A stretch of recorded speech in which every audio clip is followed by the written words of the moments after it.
Let's move to the last session of the day, and this is regarding regulatory tools to support early access. And the session lead is Dr. Dolores Hernan, and she's been at the EMA since 2010. She's a scientific specialist with the Quality Office and QWP Core Team Scientific Secretary since 2014. So thank you very much, Dolores. The floor is yours. Thank you. Good afternoon, everyone. So we have been discussing during the day scientific challenges to facilitate this early access. And the scope of this session is to discuss which regulatory tools are available within our regulatory frameworks, both in Europe and the US, to enable faster development and approval in areas of unmet medical need without compromising quality, safety, and efficacy. And in this session, we have the pleasure to have Yoko Momonoi. She's Director of Global Regulatory CMC Cell Therapies at Celgene. Previously, she was at Novartis and was responsible for process characterization and late-stage process development of a prime product. And she will give a presentation from industry. Thank you, Yoko. Thank you for the introduction. Can everyone hear me okay?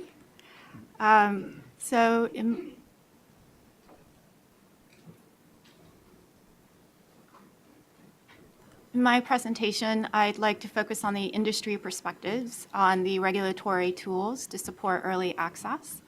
In the next slide, you will see that I try to focus on two aspects: the use of agency meetings during development, as well as introducing changes in a post-approval setting. To help illustrate the use of agency meetings during development, in the next slide, you will see that I thought it might be helpful to utilize a case study, in this case, a site addition for an ATMP, and specifically an autologous CAR-T product, to help illustrate some of the different scenarios of communication, different approaches to communication that we can have during development. In this scenario, or this case study, either the vector or the drug product of the CAR-T product is manufactured for the pivotal trial at Site A, while the commercial vector or drug product is manufactured at Site B. And as you've heard throughout the day, this happens quite often in breakthrough designation and prime products due to the rapid development, often requiring us to potentially supply material from manufacturing sites that we may not necessarily want to continue with for commercial production. We also find that a lot of the manufacturing process is evolving on a lot of these products.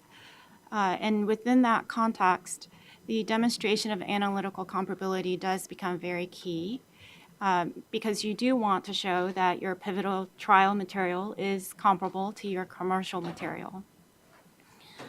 What we also find oftentimes is that clinical manufacturing experience at Site B, your proposed commercial site, is also oftentimes desirable prior to you initiating commercial manufacturing. So in the next 3 slides, I'd like to talk about 3 different scenarios or 3 different communication pathways that can occur utilizing this particular case study. And the first one on the next slide is on frequent agency interactions. And this one is actually does not utilize an agency meeting. It's with frequent informal interactions with an agency. So as with any site addition, you first start with a comparability study, either a protocol or a plan. When it's ready, we email the plan to the FDA. 2 weeks later, in this example, we did have an informal telecon with the FDA to receive feedback on the initially submitted comparability protocol. 2 weeks later, Celgene was able to revise the plan and email the plan back to the FDA. And upon acceptance via their email, we initiated a comparability study. 14 weeks later, after initiating the study, the data package was ready. and was submitted against the IND. 6 weeks later, we were able to release the initial batch. So the overall time from initial submission of the comparability protocol to the release of the initial lot is 25 weeks in this example. What you will find is that it's also partially because of, through the frequent interactions, we were able to confirm that the revised plan was acceptable to the agency, and that helped us mitigate some of the risks associated with proceeding with a plan that may not align with what the agency's expectations are. It also allows, this scenario also allows us to have an early feedback from an agency on the acceptance of the comparability study that might be under consideration with the sponsor. It also allows for a streamlined review once the data is ready because the agency has already seen what the study plan may look like. And I provided an example with the FDA, but I have also found that this scenario is also applicable to different EU member states, as well as with the PMDA in Japan. And so it's not restricted just to the US. It is something that I think is applicable in other regions of the world. The one drawback of this scenario is that obviously your input comes from one agency, or if you want multiple agency feedback, you have to repeat this process multiple times.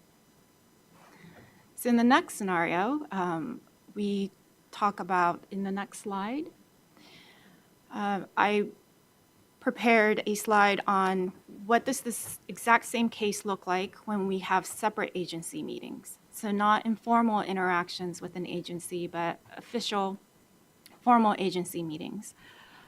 Similar, because this is during development, as the previous scenario presented, the plan is ready at week 0, and instead of emailing the plan or the comparability study protocol, a meeting request is submitted to the FDA. And 8 weeks later, the FDA meeting occurs where we are able to receive feedback.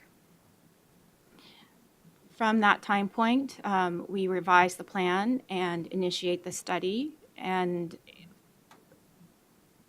a couple months later, the data package is ready to be submitted against the IND.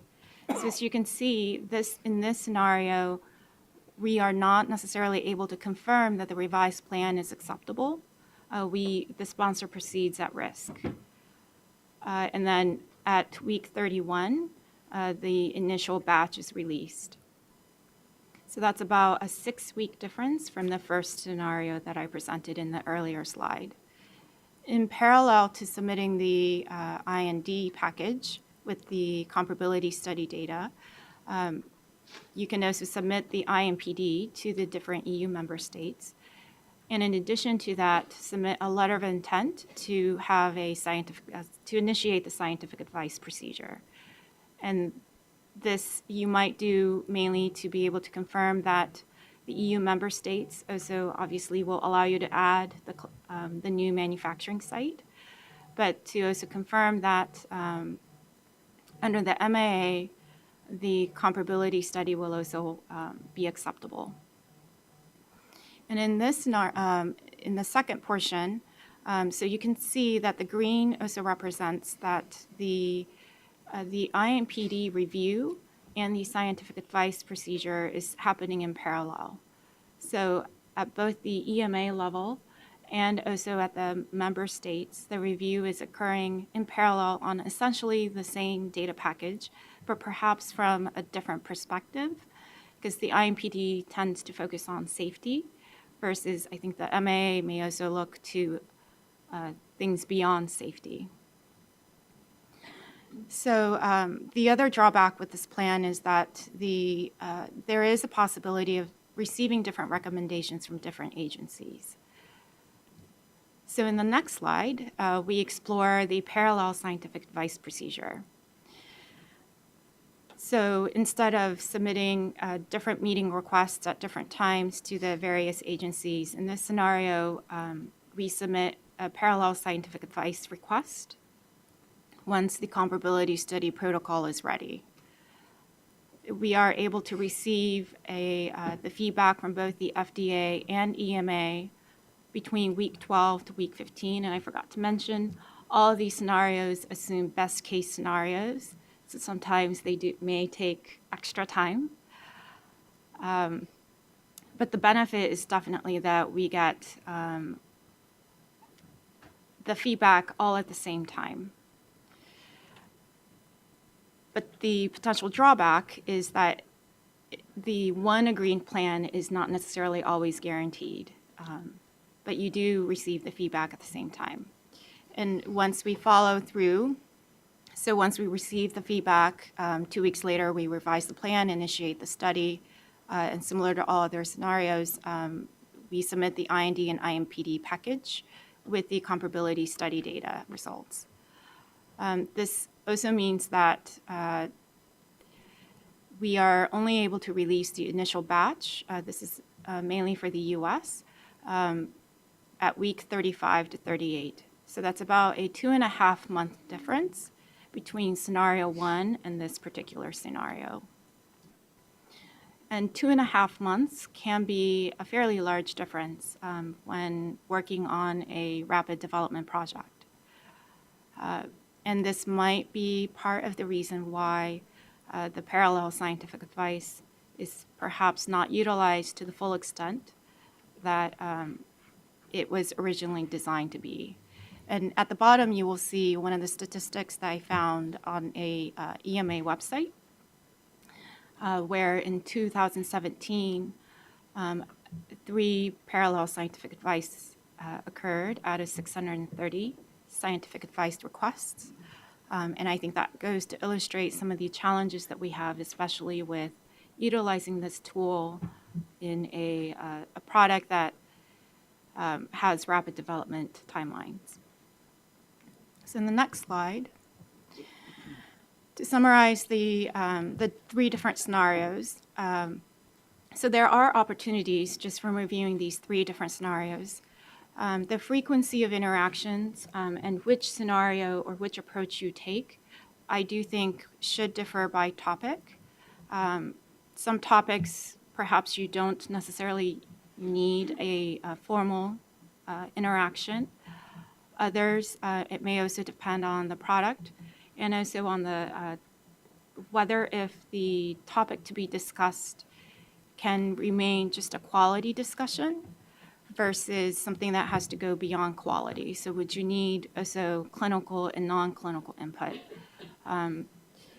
We find that the informal interactions are very helpful for us because they are quick, but it's also limited in usually discussing quality topics. If a topic goes beyond CMC issues, then we find that we're often requested, rightfully so at times, to go down a more formal meeting request route. We also saw in scenario 2 that there does seem to be an opportunity to perhaps leverage the parallel review that can sometimes occur when IMPDs are submitted with the same data package as the scientific advice. So what are potential solutions? From the industry perspective, I do find that we have a high need to discuss anticipated CMC changes through an interactive discussion such as today. Today has been very helpful, but also specifically to products through interactions such as prime kickoff meetings. And additional interactions that we can have with the rapporteur outside of the formal scientific advice is also something that we would like to explore further. As we saw with the case with MSD for the Ebola, I think the assignment of a lead quality assessor early on in the process would also be extremely helpful. So to take a different approach, in the next slide, I'd like to talk briefly about the management of post-approval changes, and in particular about post-approval change management protocols. So to apply the post-approval change management protocols for breakthrough designation and prime products can be extremely challenging when our manufacturing process understanding is evolving. And we expect some changes, but we aren't completely certain if they are going to happen, or they may happen very quickly, in which case it's very difficult to document them and write them down onto paper and submit them as a post-approval change management protocol. There also seems to be a lack of harmonization at times between major agencies in the acceptance or what needs to be contained in the post-approval change management protocols. And through that, what I think industry and these products in particular would really benefit from is frequent dialogue in the post-approval setting to be able to really confirm what is appropriate to include in the post-approval management protocols. So in the next slide, I'd like to summarize. For the prime and breakthrough designation products, they are often complex and sometimes come without prior knowledge. And so with that comes limited or evolving process understanding. It also often follows a rapid development timeline to meet patient needs, and often requires manufacturing changes to be implemented quite rapidly.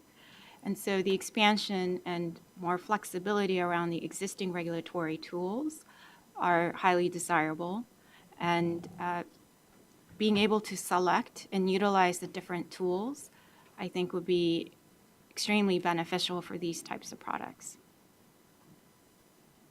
Thank you. Thank you.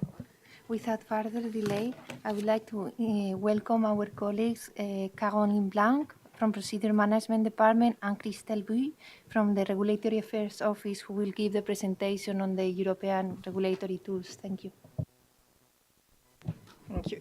Good afternoon. So I will start. I will give this presentation with my colleague Caroline, and I will start with the first part.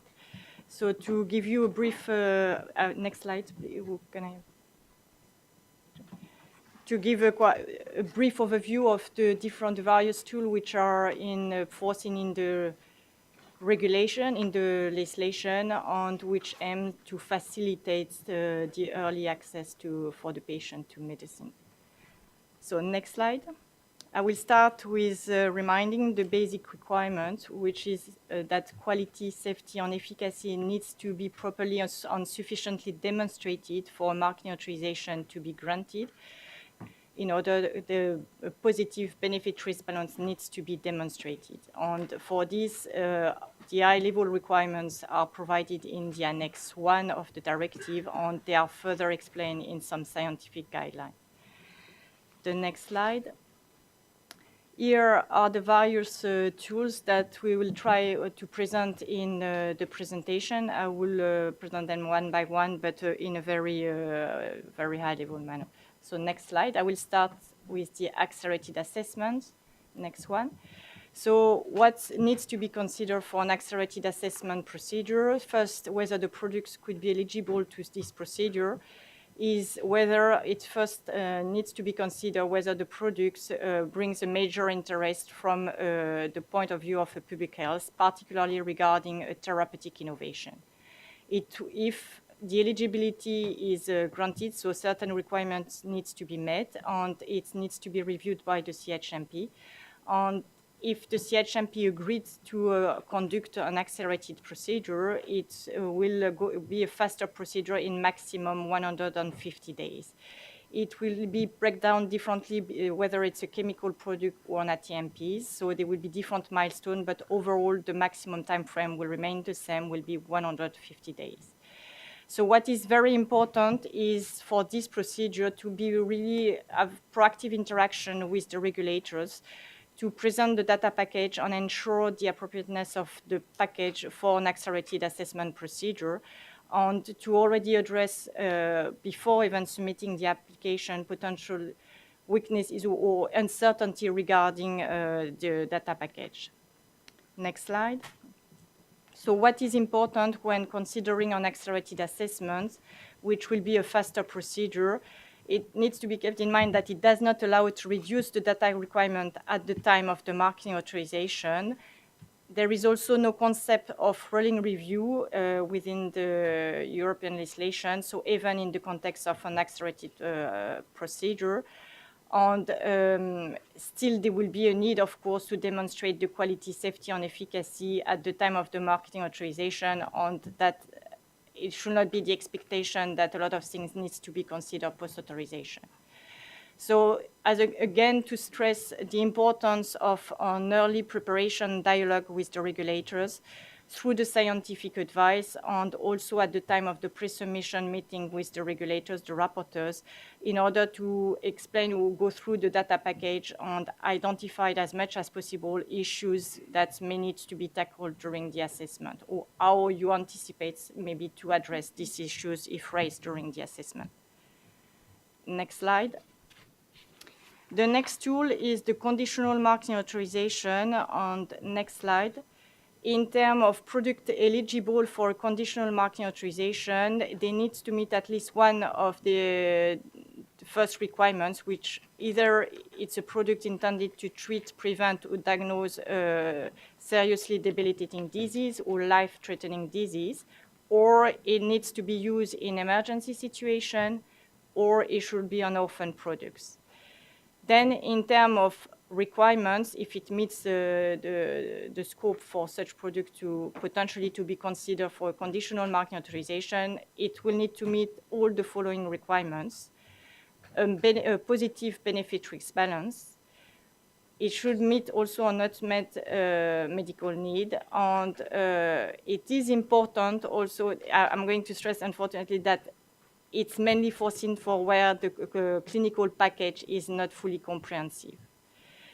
So, and then overall, the benefit of allowing for conditional marketing authorization, so making the product available perhaps earlier than a full comprehensive package from on the clinical data, it needs to outweigh the potential risk of regarding not having the full clinical data. Next slide. So to here highlight that the legislation forces to have less comprehensive data at the time of the initial marketing authorization for clinical data, and it's only foreseen regarding the quality data for specific situations, which are only the emergency situation. So unfortunately, for the time in the legislation, does not explicitly foresee that the quality can be perhaps less comprehensive even in the context of a CMA, but only in very exceptional cases. Next slide. Another tool that is also used sometimes to strengthen maybe the evidence in terms of the benefit-risk balance is the post-authorization measures. Next slide. So they will be adopted at the time of approval of a procedure, which could be the initial marketing authorization or at the time of a variation or extension. And they should be considered quite necessary from a public health perspective to complement the current data package. And they should have an impact really on the safety and efficacy of the medicinal product. However, again, to stress that the legislation has foreseen some post-authorization efficacy or safety studies to be potentially conducted post-authorization. However, it is not explicitly foreseen that it can be conditioned on quality. However, because the expectation, the way we understand the legislation is that from the regulators, there's some expectation that the quality for medicinal products will be sufficiently demonstrated at the time of the approval. Next slide.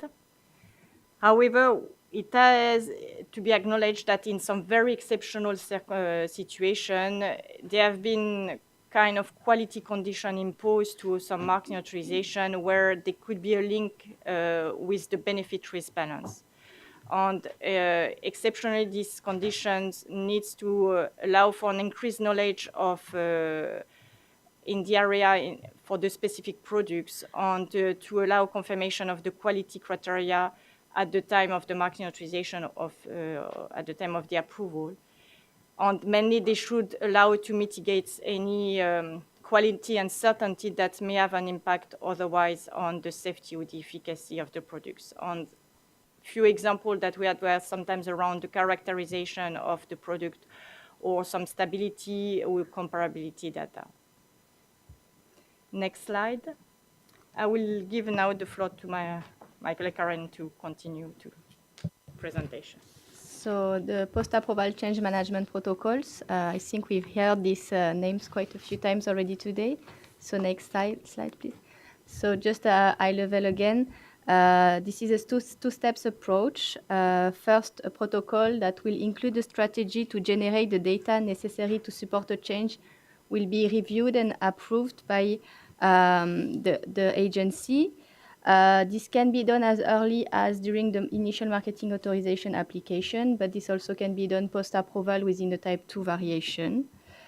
And then second step is once all the agreed data have been generated, these are submitted within a downgraded variation, type 1A immediate notification or 1B, in order to implement the proposed change. Use of this post-approval change management protocol will allow for an early assessment of the strategy to implement a change. This will also remove any extended type 2 assessment from critical paths, and in overall, they will reduce the regulatory review time. Next slide, please. As we can see from this table, listing the EU experience with post-approval change management protocol between 2010 and 2016, they are mainly used for addition of new manufacturing or quality control testing sites, as well as for changes to the manufacturing process, including scale-up, change to cell bank preparation. But this can also be used for other types of changes, such as introduction of a new container closure system or introduction of a new presentation. Next slide, please. So now I will present other tools that are also available to support the development and the marketing authorization application for early patient access. So we will quickly touch upon scientific advice and protocol assistance, PRIME, parallel EMA, FDA scientific advices. I'm just mentioning here the marketing authorization application pre-submission meetings and the clarification meetings. Both of those are on voluntary basis, but applicants are really encouraged to use them. The first one is a good opportunity to meet before the submission with the EMA and the rapporteur and co-rapporteur teams to present the product, the development strategy, and also to highlight any specificity or challenges they are foreseeing with their application. And the clarification meeting are also they are happening during the evaluation of the marketing authorization application or also during type 2 variations, and is an opportunity to discuss at high level the strategy for the responses to the question adopted, and to make sure that the committee's concerns have been fully understood. Next slide, please. As already presented this morning, the PRIME scheme also provides several early access tools. Upon eligibility to this PRIME scheme, the CHMP rapporteurs will be appointed early during the development, as well as an EMA quality specialist. This will allow for early interactions. The kickoff meeting will be also an opportunity to meet with a multidisciplinary expert from the EU networks. And you will also be guided through enhanced scientific advice at key development milestones and decision points. All of this will be done through an EMA dedicated contact points, and SMEs will be entitled to fee incentive as well as academics. Next slide, please. So scientific advice, there are several types of scientific advice. The most common one is the standard scientific advice is, again, voluntary and not mandatory procedure. You will have an opportunity of pre-submission meeting, if needed, to discuss before the submission of your scientific advice application. This is a 40-day or 70-day procedure, whether face-to-face meeting is needed. And the scope of these meetings are really to advise the developers on specific questions they have during the development of their medicines, and in order to meet regulatory as well as scientific requirements. On the quality side, most common points discussed are manufacturing processes development, control strategy, how to test the products in human in clinical trials, how to study the products in specific populations. Next slide, please.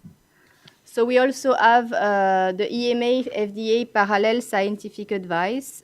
So this procedure was created to provide a mechanism for EMA and FDA to concurrently exchange with their sponsor their views on scientific issues.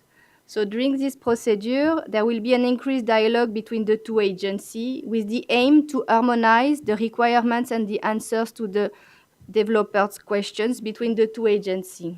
However, we have to point out that each agency will conclude its own scientific advice procedure with its own conclusion in line with its individual regulatory decision-making authority regarding the drug development issues and the marketing applications. Next slide, please. So there have been a new element that have been recently created, which is the consultative advice.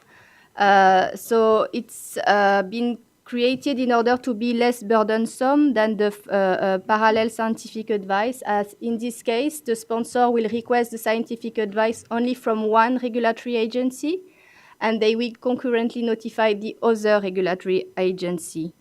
Upon agreement, the first agency will invite the second agency to participate in the sponsor meetings or teleconferences, but they will only be expected to engage on top-level issues. At the end of this process, only the initially contacted regulatory agency will provide written scientific advice. Next slide, please.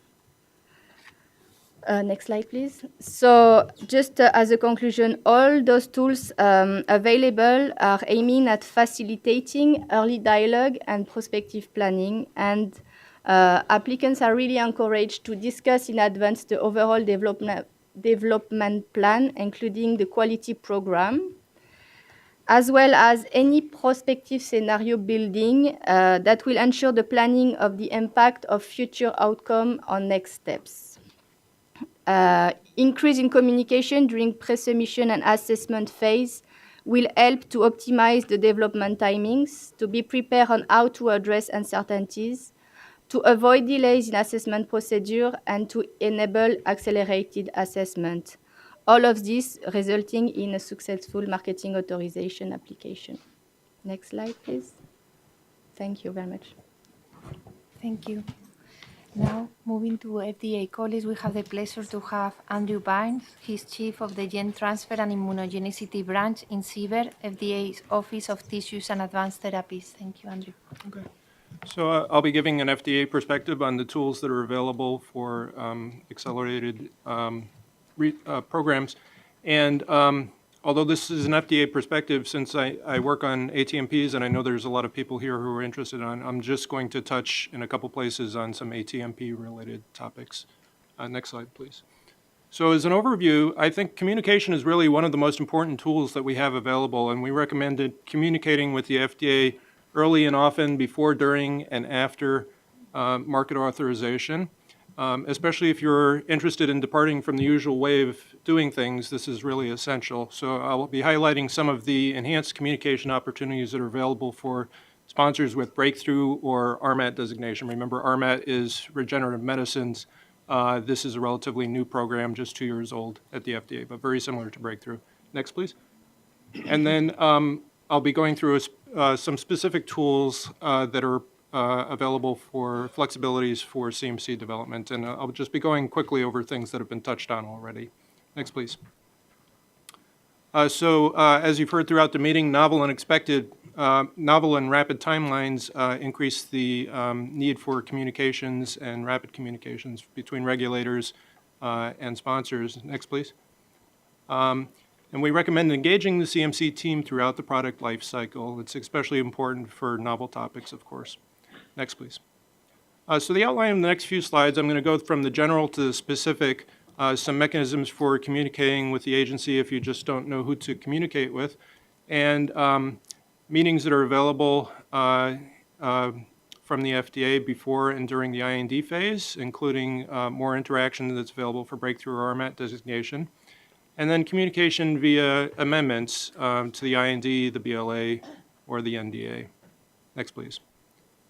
So FDA is a big organization. It's sometimes confusing even to those of us who work there, so I can't imagine what it's like for people outside. But both CBER and CDER have these very nice portals with phone numbers and email addresses and a variety of useful information for people to go. And if you're unsure who to contact one of these resources here. They'll route your question to the appropriate person within the agency and track that you get an answer on that. Next, please. Now, I'm not going to go through this in detail, but these are the meeting timelines that are available. And for breakthrough products, we do Type B meetings, so that's a little bit faster than Type C meetings. That means you have a little bit more time to submit the package. You also we have a little bit less time to review the package. Let's see. The meetings can be face-to-face, by teleconference, or written response, and we generate official meeting minutes for these. Next, please. I want to highlight a new program, or maybe a rebranded program that some of you who've interacted with OTAT in the past may be aware of as an informal program that we used to call the pre-IND. So this is for people who are very, very early stage, may not have a clinical protocol put together yet, too early for a pre-IND interaction. But, and I should point out, this is CBER only at this stage, but it covers OTAT and Office of Vaccines and Office of Blood. So it's especially useful for designing preclinical studies that may take a long time, and you want to make sure before you do them that you are actually going to do something that's satisfactory to the agency. And it's also used to ask for CMC questions, especially those things, again, that take a long time to plan out ahead of time. So we try to schedule a teleconference within 90 days. We do not generate written meeting minutes for this, and the information is at the link here. Next, please. And then you have the pre-IND meeting, which I think you're probably all familiar with. This is a Type B meeting, and we issue written meeting minutes. Next, please. So going into during the IND phase, we have meetings that we recommend. Again, nothing is mandatory, but we recommend meetings for major topics and developmental milestones, so end of phase 1, end of phase 2, pre-BLA meeting. There's also an initial comprehensive breakthrough meeting, which is the equivalent of the prime kickoff meeting for sponsors that have gotten breakthrough or RMAT designation. And during this initial comprehensive meeting, we'd like you to present your strategy for communicating with us, including a timeline for upcoming meetings. We find that these timelines often change. That's fine. You can just update it. But we'd like to know what the schedule is for future upcoming meetings. Some of the benefits are intensive for breakthrough are intensive guidance and including the involvement of senior managers at these meetings. Next, please. Another way of communicating, which you've already heard, is routine amendments to the INDs, and in some cases, emails.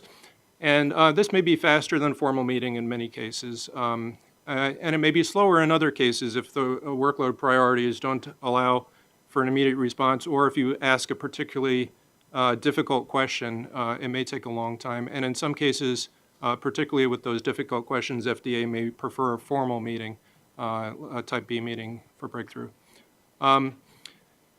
Communication through amendments allows plans and protocols to go through several rounds of revision. We find this is often necessary for comparability protocols. Submit a draft to the FDA. FDA provides comments, revise the draft, submit it again. Sometimes this requires several rounds. Potency assays and stability protocols are other examples of this where several rounds of communication may be needed, and we're generally happy to do this.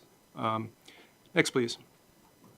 And then there's parallel scientific advice, which has already been touched on, so I'm not going to go into that in detail, but just to mention that there are other ways of communicating between the agencies and also sponsors themselves providing communication. So we sometimes get EMA meeting minutes submitted in the IND. I assume the EMA as well gets FDA minutes sometimes submitted to their investigational applications. So this is up to the sponsor to provide these communications. And we also have back channels as well.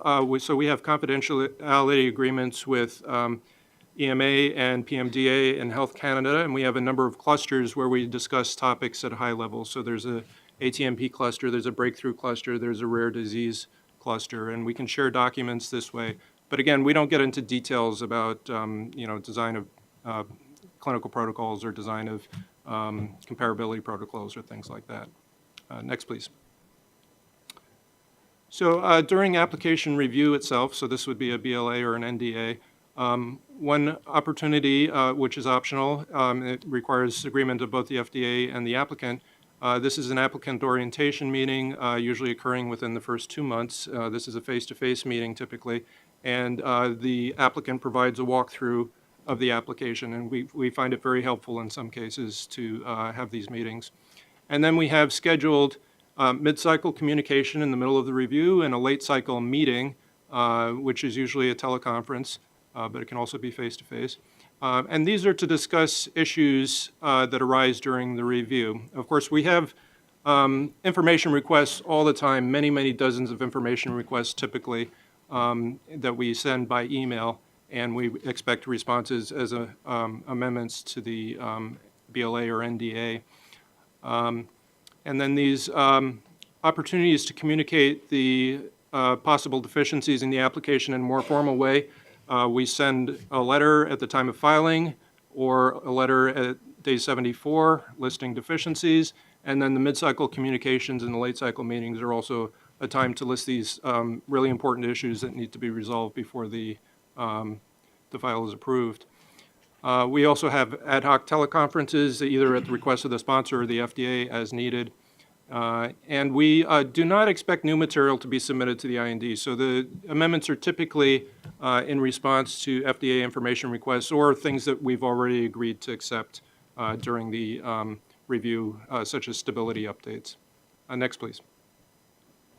And then we continue communication after licensure. So there's opportunities as well after licensure through supplement submission, for example. You can request meetings and ad hoc teleconferences as needed. So we continue to have those communications channels open. Sometimes you may actually have the same CMC review team assigned from the pre-IND all the way through the licensure and after. That doesn't always happen, but that's we try to keep continuity on the file as much as possible because it really helps with the learning, to avoid the learning curve every time somebody new has to be assigned to the file. Next, please. So CMC approaches during expedited development. So I'm switching from communication now to specific flexibilities. And it's important to keep in mind our shared goal is to ensure the availability of a quality product at the time of approval. So products still need to be high quality, even if you have breakthrough designation. Next, please. So this is from our 2014 guidance, and the degree of flexibility depends on a variety of things that we've already discussed. So serious of the condition and medical need, of course, but also the characteristics of the product, the amount of product knowledge, the amount of process validation that's been done, the strength of the quality systems, all these things play into it. Some products are more complex and harder to characterize than others, so these types of flexible approaches become more difficult in those cases. Next, please. So as examples of potential flexibilities, and I'll have a few more on the next slides, but again, this is from our 2014 guidance. So stability updates submitted during the course of the application review. Validation strategies, I'll say more about concurrent PPQ on the next slide. Inspection planning. So it's helpful to have a list of the manufacturing sites, and we, at the time of breakthrough designation, we involve the inspection people as well in the file, so they become familiar with it. They can provide, upon request, feedback on the facility design and any other issues that they might be looking at during the inspections. Manufacturing scale-up, this is a very common change. It can be handled with a post-approval comparability protocol. And then post-marketing commitments, which are the equivalent of EMA's post-authorization measures. These can be used sometimes in cases where there's a few details that need to be finished up for, minor details that aren't going to affect the overall application, but they still need to be done. For example, some additional validation of assays that needs to be done. It wasn't done quite properly the first time, that type of thing. Next, please. So just, I've listed a few examples of flexible CMC approach. One of these applies to stability, and there's this mechanism called a special protocol assessment, which is usually for reviewing clinical protocols to get agreement with the agency that the clinical protocol is okay. But it can also be used for stability protocols. I've actually never seen it used, actually, but it's available. So if you're trying to do one of these innovative approaches with accelerated stability, this might be a good approach. You submit a package, we have 45 days to review it, and we give written feedback, including if we agree with a commitment. And then I want to note, this is one of the issues with ATMPs, that they're out of scope for ICH Q5C. They didn't actually exist at the time it was written for the most part. And prior knowledge and supporting data may be very relevant. I fully agree with what's been said here about frozen products.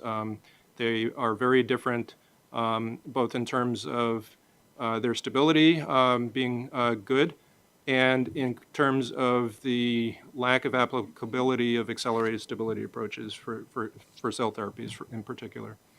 Next, please. Concurrent release of PPQ batches for distribution before completion of process validation. So we get a lot of questions about this, and a lot of people would like to use this.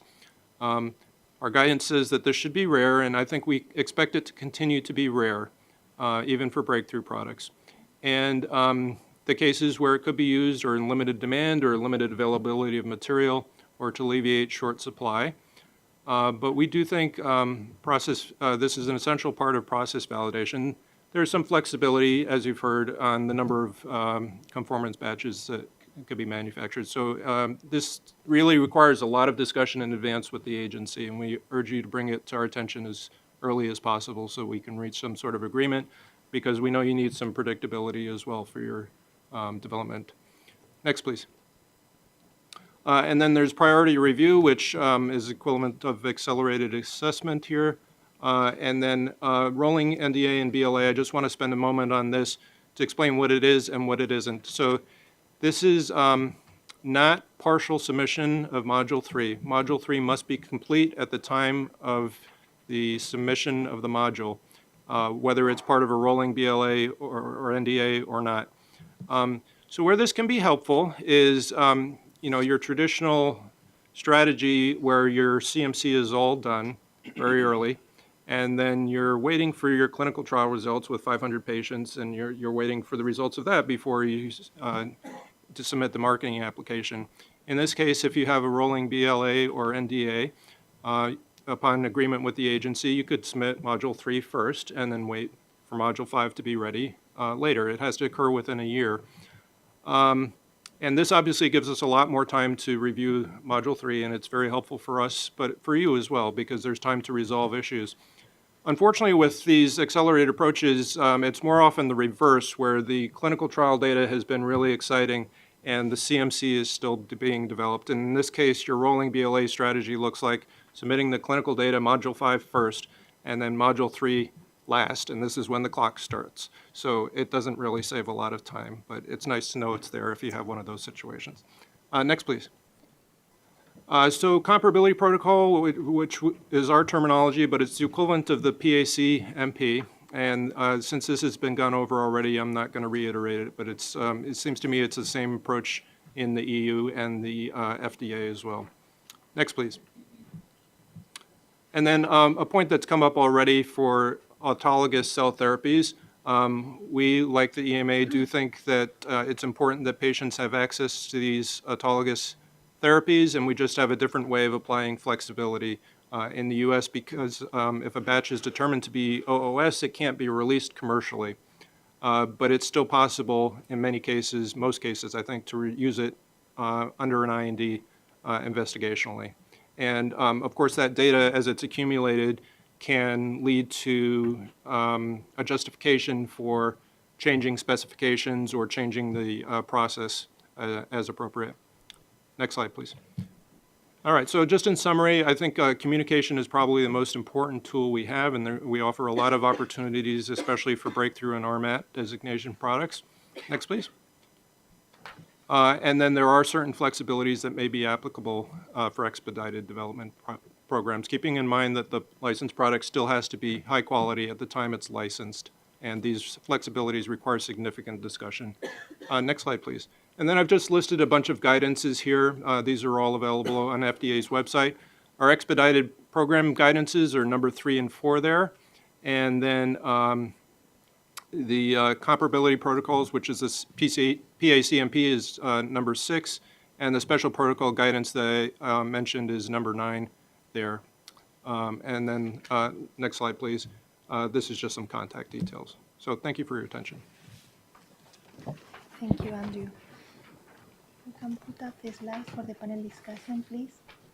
I would like to invite other colleagues who are part of the panel discussion: Christopher Olofsson, QWP member from Sweden; Marcel Hofnager, BWP from the Netherlands; Mahesh Ramanan and Emanuela Lacana, CBER FDA; and from industry, Diane Wilkinson from Biogen and Marcus Guse from Roche, who have participated in putting up this session.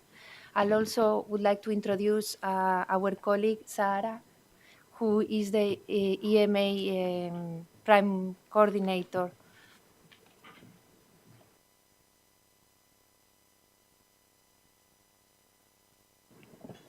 I don't know if anyone from the audience has any question.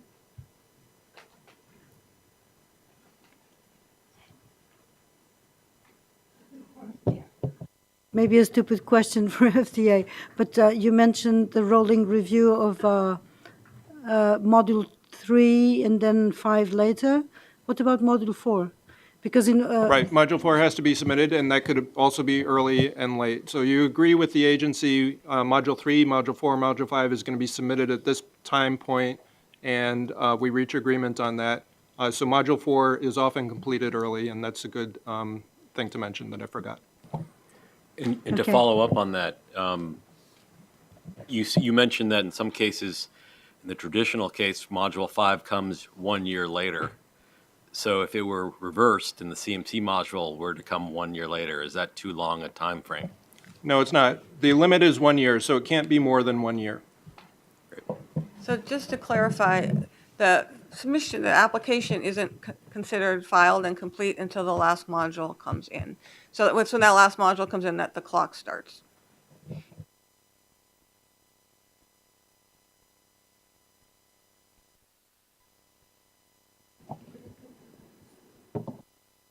well, I'm still focusing on the Module 4, because often for the quality you need Module 4, even for especially for all the functionality when you're dealing with ATMPs. And can it be part of it, for example, and not having the toxicology but having the pharmacology? Would it be possible? Would it be possible to split up Module 4? I don't think so. I think I recognize what you're saying. We often see assays that were used clinically put into Modules 4 and Module 5, or, assays that were used for animal studies like biodistribution studies and things like that.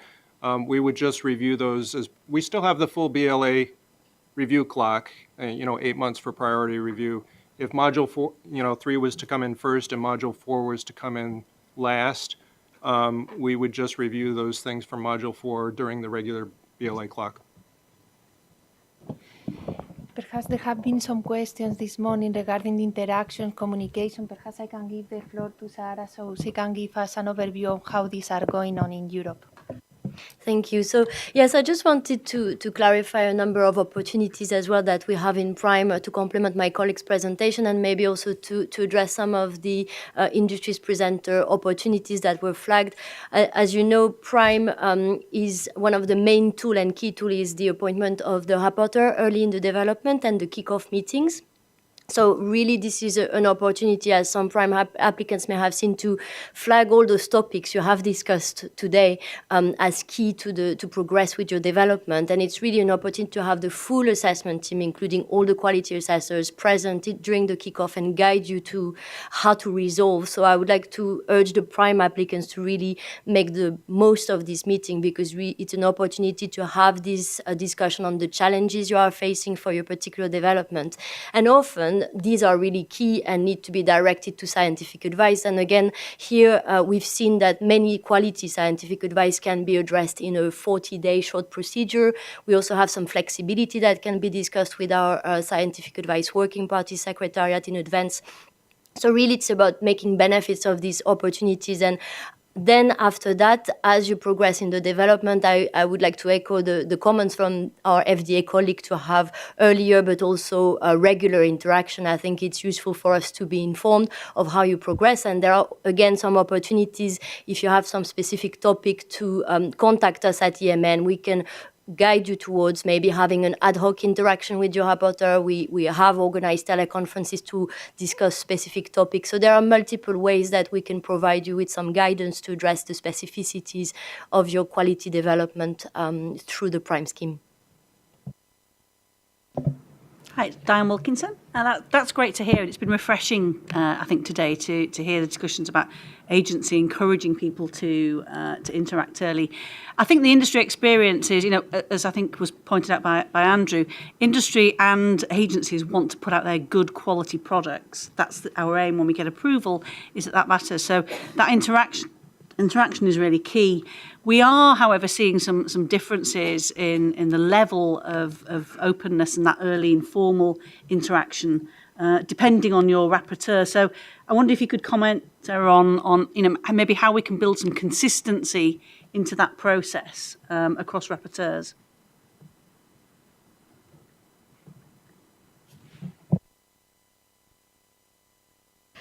Obviously, ultimately, we provide the assessment team, or the assessment team is working with the company, and then the opportunities are, again, with the scientific advice procedure. There you have an involvement of all the committees, the working party. In case of ATMPs, for example, you would have the CAT, the BWP, CHMP involved. So I think this is where, as well, the consistency is also brought, and the support of the network and not solely of the rapporteur's team.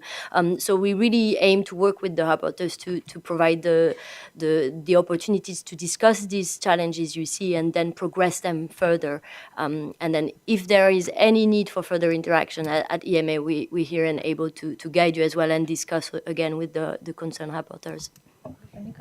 Yes, also to add to this, so even if it's not within the context of the scientific advice procedure, we have had at the level of the BWP and the QWP, the prime rapporteurs bringing some of the scientific issues to the groups and to discuss and get that consolidated, maybe feedback on a particular scientific questions that then is being fed back through the prime rapporteur to the applicant. So it's true that we have different teams involved, but we have mechanisms, even informally, to ensure that harmonization across the different member states in the BWP and the QWP.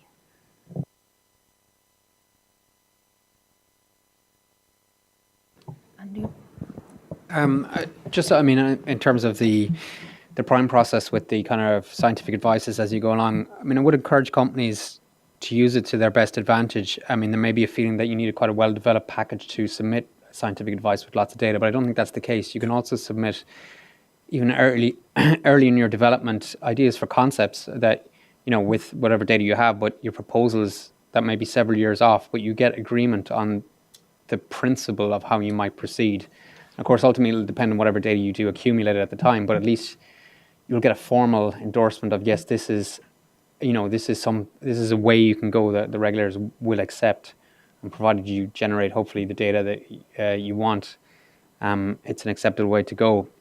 Because I guess, if the alternative, if you wait a couple of years to generate the data and then get the scientific advice, you may have lost an opportunity to proceed down a certain path. So, I would encourage, maybe you could call it speculative approaches, or maybe that's the wrong word, but at least in scientific advice, the principles of the ideas that you can get endorsement on. And if I can add, if I can add to that, you can at several even minor issues in your scientific advice request. I mean, and we've seen them up to like 20 questions on issues, and because you get this turnaround in a formal response, it can really help you in your development. And that's good advice. Thank you. And I think that then brings us on to, once we get that approval and we have a quality package agreed, how can we keep that ongoing dialogue going post-approval? What do we think in Europe is that crossover from that pre-approval discussion to that post-approval space? Yeah, when we were preparing the session, this question came up, and actually we have had scientific advices for licensed products as well, so it's not that can only be used for pre-submission during development. So it's a tool that you have. Also, you can contact your rapporteurs depending on the nature of the issue. If it's something minor, you might contact through the procedure manager here at the EMA, establish contact with the rapporteurs, or submit a scientific advice request.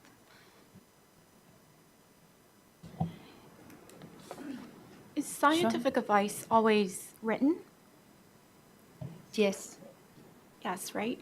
Is there a way for us to explore additional ways where we could have communication that's verbal and has a little bit more of an interaction, similar to perhaps the prime kickoff meetings, where both the sponsor and the agency can evolve in their understanding and also have interactions within a more collaborative environment rather than just a written documentation going back and forth?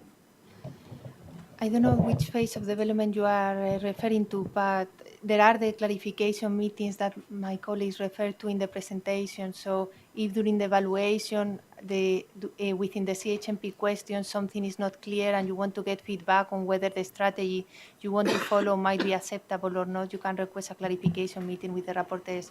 Also within the scientific advice, there are, for some scientific advice procedures, there are also meetings with the companies.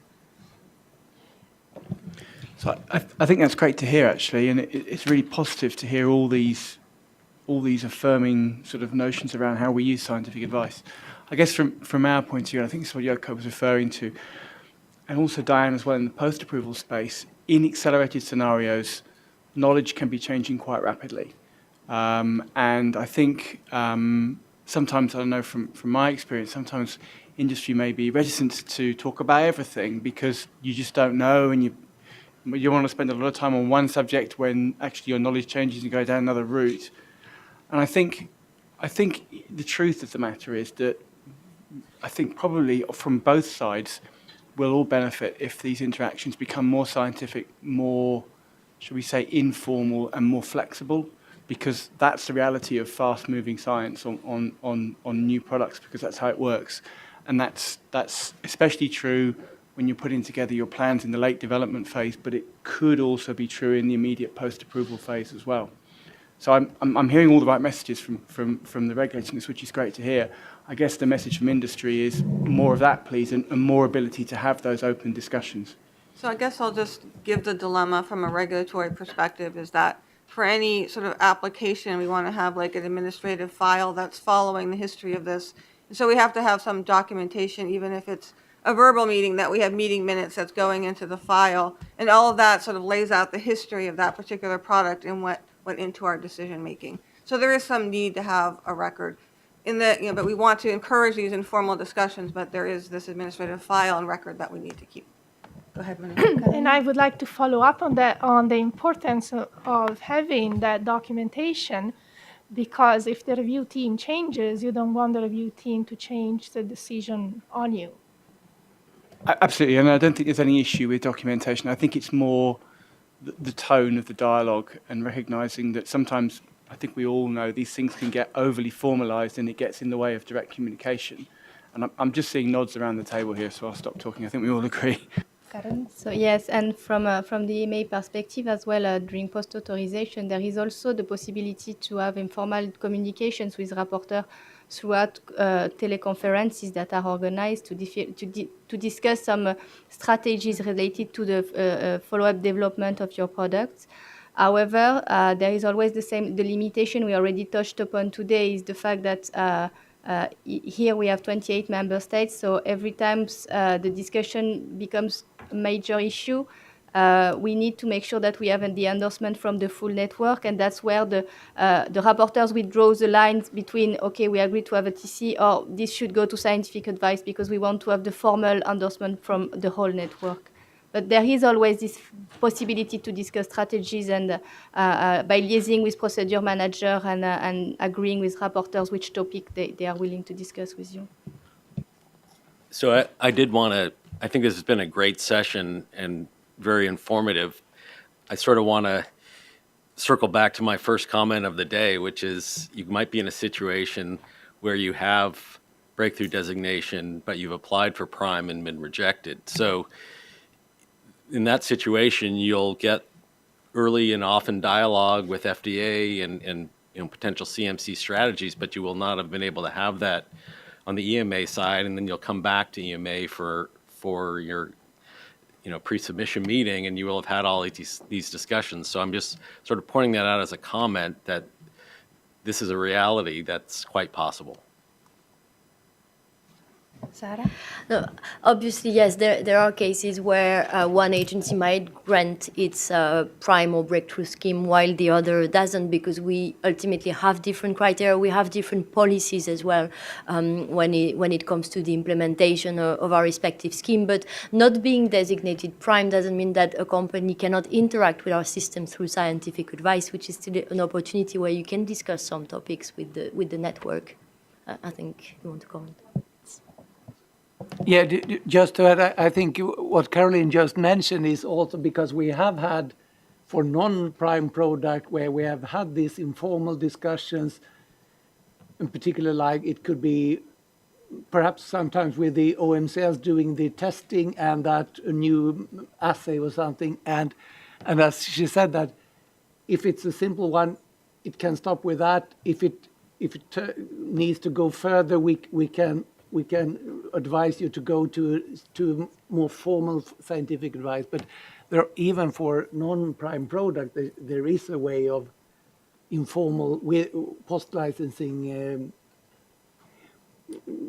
discussions with the rapporteurs.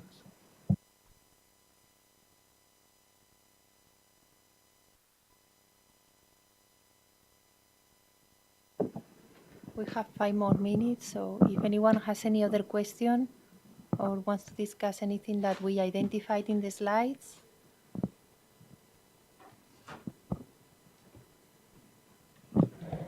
Yeah, you mentioned the consultative advice where you can have FDA participating in the EMA meeting. Would you also agree to have PMDA in such a meeting or any other authority?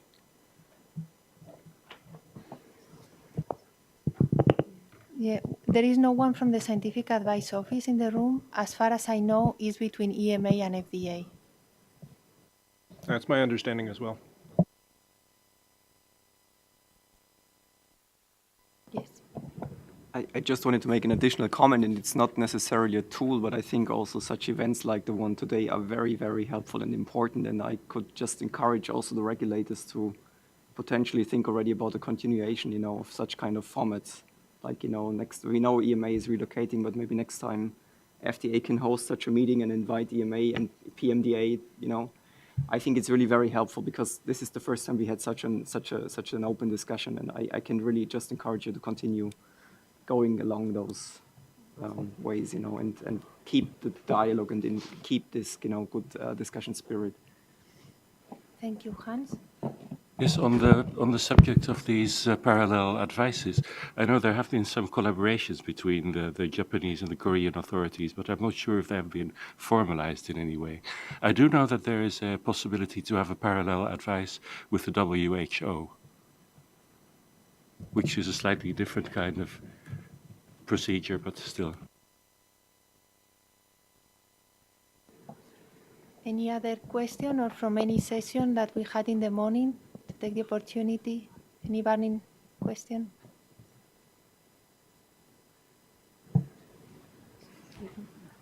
Marcus. Maybe just, an additional comment, because we've been talking a lot about the protocols, and I had the pleasure to be involved in writing the protocol chapter for Q12. I think that's probably part of the dilemma, because you need to find, you know, you need to agree on a certain minimum contents for such a protocol, and we realize it's quite challenging for accelerated programs sometimes, because you just have such a limited, you know, set of data, information, strategy, how to move forward. So it might not be, you know, an easy way out to look at how it's described in the current guidance, like in Q12, because it might be too restrictive, you know, for these kind of programs. That's just my personal thinking, because we have to give a certain amount of, you know, minimum guidance and framework that needs to go into such a document. And it's you know, although of course also myself, I see the protocol is a great tool, but it might not always be the solution for accelerated programs, as it was, you know, mentioned so many times today. I feel it might be sometimes too restrictive, the current framework for the protocols, to be the one and only solution for all these problems in prime and breakthrough. Okay, thank you. I heard your, actually, when we were preparing this session, your concerns about the level of detail in the protocols and so on, and fast evolving processes and knowledge on the product. But on the other hand, also you need to understand that regulators need to have something comprehensive in order to take an informed decision. So we need to find a balance there, I think. Veronica? I think maybe going back a little bit to this morning where we discussed in the GMP the need for the interaction between the assessors and the inspectors. I just wanted to maybe make you aware that in the context of as well more and more scientific advices on the ATMPs where this boundary really becomes very close, we have had at the BWP several discussions where we have linked in the respective inspectors, because part of those questions were really targeting the facilities. And we've also had IWG colleagues, Giampiero and others, connected to these scientific advices. So we are actually facilitating that interaction already in the context of scientific advice.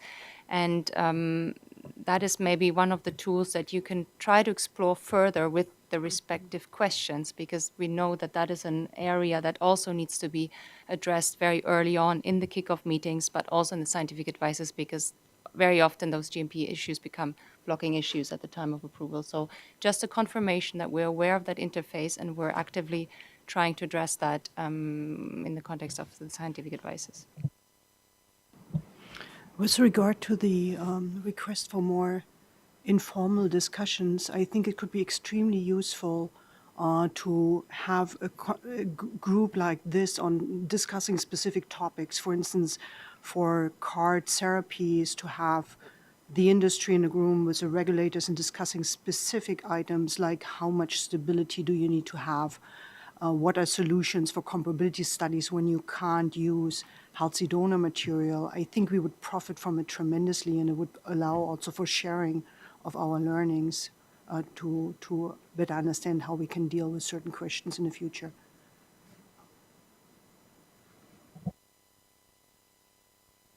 Thank you. Christopher?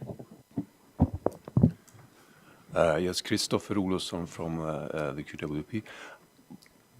Well, we hear a lot of comments about informal discussions, and I understand this and I acknowledge the need to a certain extent that we have to have some, maybe some kind of channel to have informal discussions, but also think one way forward might be to try to find which kind of questions would actually benefit from having informal discussions, because I think some questions would not. As you may know, the rapporteur team in the prime scientific advices will stay the same, but the other coordinating team could change during the procedures, and I think some questions will actually benefit from being not so formal. But I think I hear what you're saying, and I think to have some kind of channel for at least some kind of questions would probably be a benefit, but maybe not for all questions, and that might be a topic. Thank you.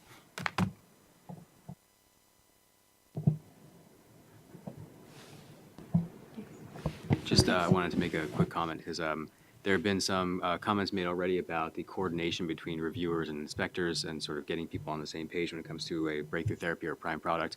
I want to make the same comment to the industry as well, is that when you get a breakthrough therapy designation or a prime designation, there is strict coordination between the applicant and the CMOs across the board, because we've seen enough scenarios where manufacturing facilities were just not ready, or were not even aware of what was going on in the development program, and that becomes a very unfortunate way to derail a development program or the accelerated approval and application. So just want to make a comment that we have to make sure it goes both ways, 360 degrees, that all parties are on the same page as far as the development program and the plan for manufacturing.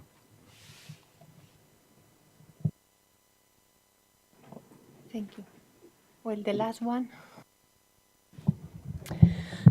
There's been some discussion around the acceptability of releasing material that has had an OOS. I wanted to ask about exceeding an acceptable range for a process parameter. What is the regulators' feedback on when that happens? Again, thinking about accelerated programs where you may file with a constrained manufacturing process.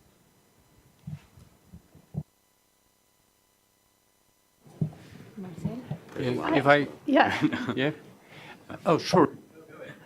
I think that would be the same approach as what Mahesh discussed earlier for the OS. You need to have a very good investigation. You need to make sure that there is no impact on product quality. The information needs to be submitted to the agency that assures us that that out-of-range result on the process parameter is not affecting safety and efficacy of the product. And I don't know if you want to comment more. Yeah, I mean, just to add to that, especially when it comes to process parameters, I think the more knowledge you have, the more you can justify whether you're looking at a normal cause variation or a special cause variation, and really target into the root of the issue, right? Because then you can have a better discussion: is it a safety and efficacy concern, or is it merely a reproducibility or consistency concern? And I think that puts you in very different camps when it comes to what's the disposition of that material, that batch going to be. But all of it's down to how much knowledge you have. And then, of course, that's limited when you're talking about a handful of batches that you've done through development. But the same principles apply as far as how you link your Q8 knowledge to your Q9 risk assessment activities, and then how you discuss that with the agency.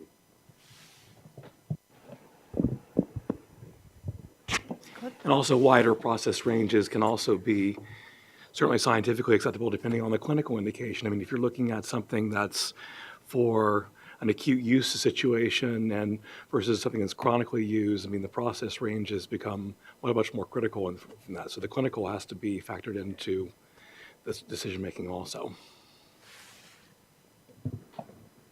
Is there, Mahesh, just clarification, is there a formal mechanism of communicating that, like any commercial product if it is out of spec? Well, I would speak in the context of the breakthrough therapy program, because the more you get out of that program, the more different communication pathways you have. But in the context of breakthrough therapy, when you have your team assigned and you have a lead quality assessor that you can interact with, it doesn't really matter what stage of the program we're talking about. Once, through that designation, all the way through the review of that application, any of these things can be brought up to the team, whether it's through a type B meeting or a type C meeting if it's CMC only, or even just an informal teleconference with the quality team. Maybe asking about deviation reporting. Yeah. Okay, I know there are many questions, but I think we're running out of time.